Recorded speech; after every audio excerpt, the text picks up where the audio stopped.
Hello, good morning. क्या हाल चाल है? बढ़िया। तो पिछले लेक्चर में हमने कैलोरीमेट्री के बारे में काफ़ी कुछ डिस्कस किया था। आज उसी को आगे बढ़ाते हैं, कैलोरीमेट्री को।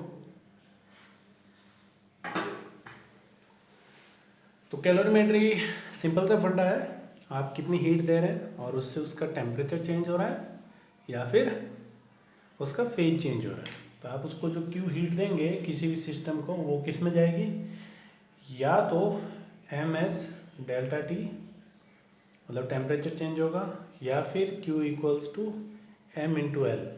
अब ये L आपका फ्यूजन भी हो सकता है और लेटेंट रेट ऑफ वेपराइजेशन भी हो सकता है। तो ये बातें हमने कल कर ली थी। जब आपका फेज चेंज होता है तब टेम्परेचर क्या रहता है? कांस्टेंट। और जब टेम्परेचर चेंज होता है तब फेज कांस्टेंट रहता है, मतलब उसका फेज मतलब सॉलिड है तो सॉलिड ही रहेगा, वो चेंज नहीं होता है। तो ये सारी बातें हमने कल कर ली थी। चलो आज कुछ और बातें करते हैं इसके बारे में।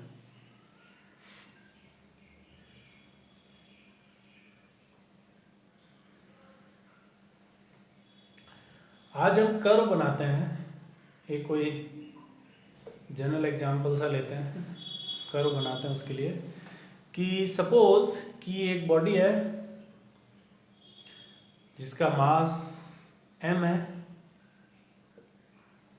और वाटर मान लो, आप, या फिर आइस है। एक कंटेनर के अंदर आइस रखी हुई है और -T1 या -T0 डिग्री सेंटीग्रेड पे है, या फिर इसकी चलो वैल्यू ले लेते हैं अपन, -5 डिग्री सेंटीग्रेड पे है, मास इसका m ग्राम है। तो अब आप इसको हीट दोगे, मान लो आप इसको जो हीट दे रहे हो ना इसको, वो एक कांस्टेंट रेट से दे रहे हो। इसका मतलब आप इसको हीट दे रहे हो P जूल पर सेकंड से। हीट किस रेट से दे रहे हो? P जूल पर सेकंड से। ऐसा तो नहीं है ना कि एकदम से पूरी हीट अंदर जाके बम फोड़ दिया, बाहर से दोगे ना तो P जूल पर सेकंड से दे रहे हो।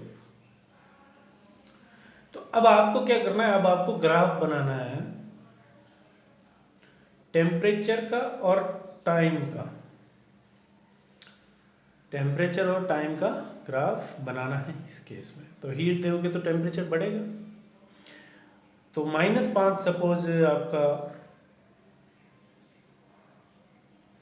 मैं यहाँ पर है, चलो -5 हम यहाँ ले लेते हैं, कहीं भी ले लेते हैं, यहाँ इसको ले लेता हूँ मैं -5 डिग्री सेंटीग्रेड। टी हो गया 0 और ये हो जाता है आपका 100 डिग्री सेंटीग्रेड। कैसे बनाए? तो पहले टेम्परेचर और टाइम के बीच में मुझे एक रिलेशन निकालना पड़ेगा।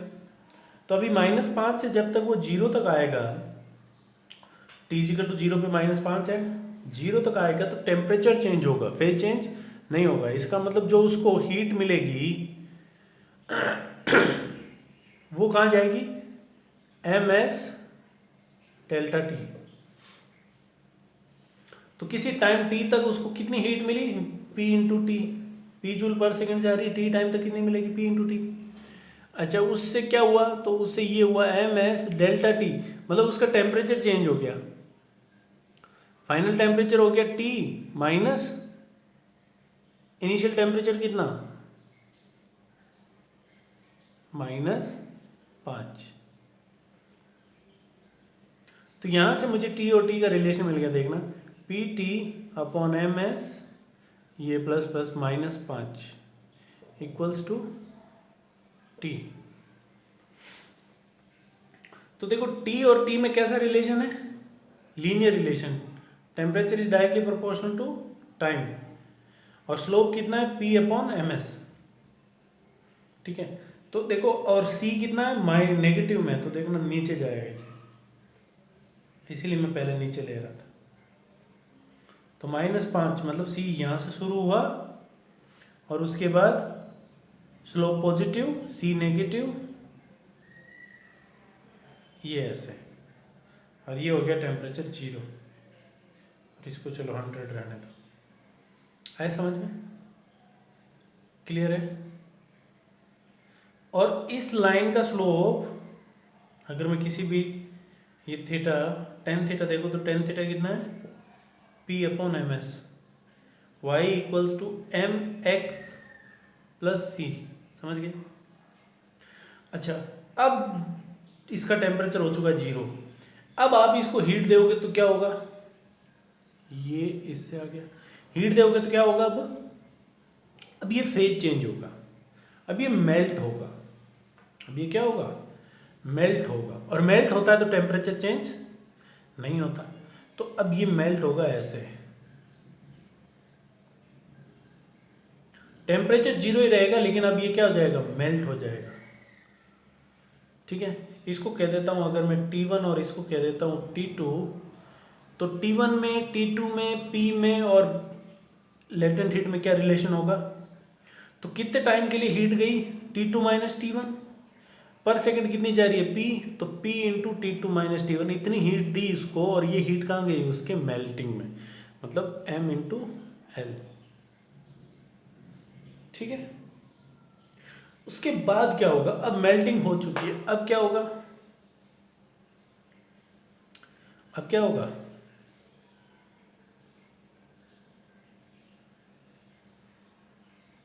अब और अगर इसको हीट दोगे तो अब इसका टेम्परेचर बढ़ेगा पानी का, 0 से कितना जाएगा? 100 तक। और किसी भी टाइम T पे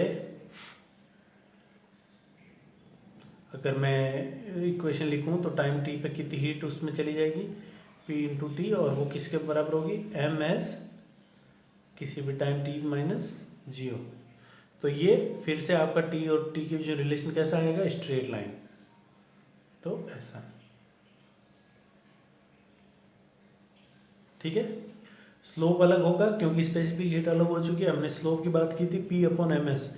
एस यहाँ पर आइस है, आइस के लिए ऐसा होता है हाफ, तो ये स्लोप आपका ज़्यादा रहेगा और ये स्लोप आपका कम रहेगा, क्योंकि पानी के लिए एस कितना होता है? 1।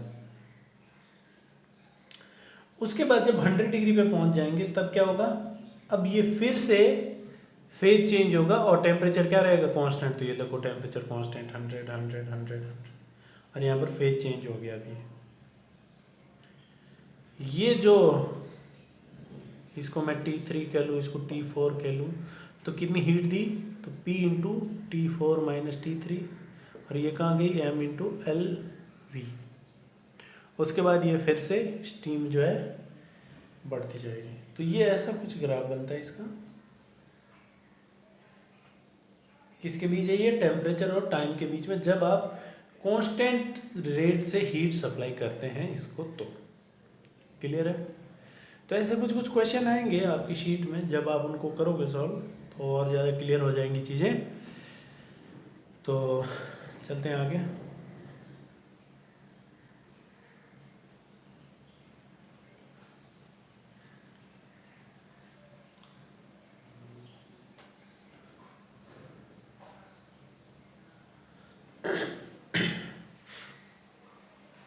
अगला है, जैसे क्वेश्चन आते हैं कई बार गीज़र से रिलेटेड। जैसे गीज़र है,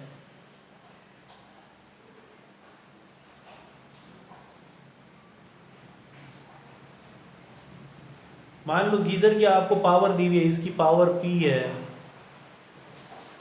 और एफिशिएंसी दी हुई है इसकी, आपको एफिशिएंसी 80% है, और इसके अंदर से जो पानी आ रहा है वो आ रहा है 7 लीटर पर सेकंड से,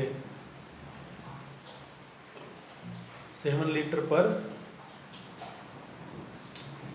सेकंड से। अब यहाँ पर जब ये घुसा तो टेम्परेचर था Ti और निकला बाहर तो Tf। तो आपको बताना है कि Ti जैसे मान लो ये है आपका T0 मान लो, तो Tf ये कितना होगा? तो ये बताना रहता है ऐसे क्वेश्चन। तो तो आप 1 सेकेंड की कैलकुलेशन लेके चलोगे इसमें, 1 सेकेंड या 1 मिनट या 1 घंटा, ऐसी कैलकुलेशन लेके हम इसमें चलेंगे। ठीक है, अब देखो 1 सेकेंड में कितना पानी अंदर से निकला, 7 लीटर। इसका मतलब पहले 1 सेकेंड से पहले ये पूरा 7 लीटर इसके अंदर था।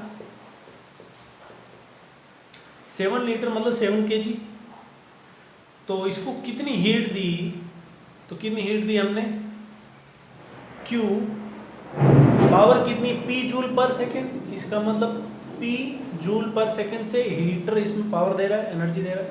उसमें से कितनी काम आ रही है, तो एफिशिएंसी 80%, तो 80/100। एफिशिएंसी क्या होती है, आउटपुट अपॉन इनपुट। तो एफिशिएंसी हमारे यहाँ पे 80% है, तो आउटपुट कितना होगा, 80 इंटू इनपुट। तो इनपुट तो है P जूल पर सेकेंड और आउटपुट कितना होगा उसका 80/100। तो P इंटू 80/100, 1 सेकेंड में इतनी एनर्जी हम उसको दे रहे हैं। और ये एनर्जी कहाँ जा रही है, तो इस 7 लीटर पानी का टेम्परेचर T0 से T तक करने में ये एनर्जी खर्च हो रही है। तो ये हो गया Q बराबर ms डेल्टा T। अब मास कितना है, तो 7 लीटर। देखो सब कुछ कैलकुलेशन 1 सेकेंड पे करना, 1 सेकेंड में अंदर कितना पानी था, उसका टेम्परेचर कितना बढ़ा, 1 सेकेंड में इसने कितनी एनर्जी दी और उसको बराबर करना। m हो गया आपका 7 लीटर मतलब 7 kg, ग्राम में कर लो 7000। s हो गया आपका डेल्टा T लिख लेते हैं यहाँ पर T माइनस T0। तो ये हो गया आपका P इंटू 80/100। तो यहाँ से मेरे क्या T मिल जाएगा आराम से। तो इस तरह से गीजर के क्वेश्चन किए जाते हैं। गीजर का क्वेश्चन हमेशा आप फ्लो में ना करें, आप 1 सेकेंड में करके देखें कि 1 सेकेंड में कितना पानी आया है, इस पानी का पहले टेम्परेचर कितना था और अब कितना है। मिनट में दे रखा हो, ये मिनट में दे रखा हो तो इसको मिनट ले लें, तो आपको पावर भी मिनट वाली यूज़ करनी पड़ेगी, ध्यान रखना। डायमेंशन का अच्छे से ख्याल करना है।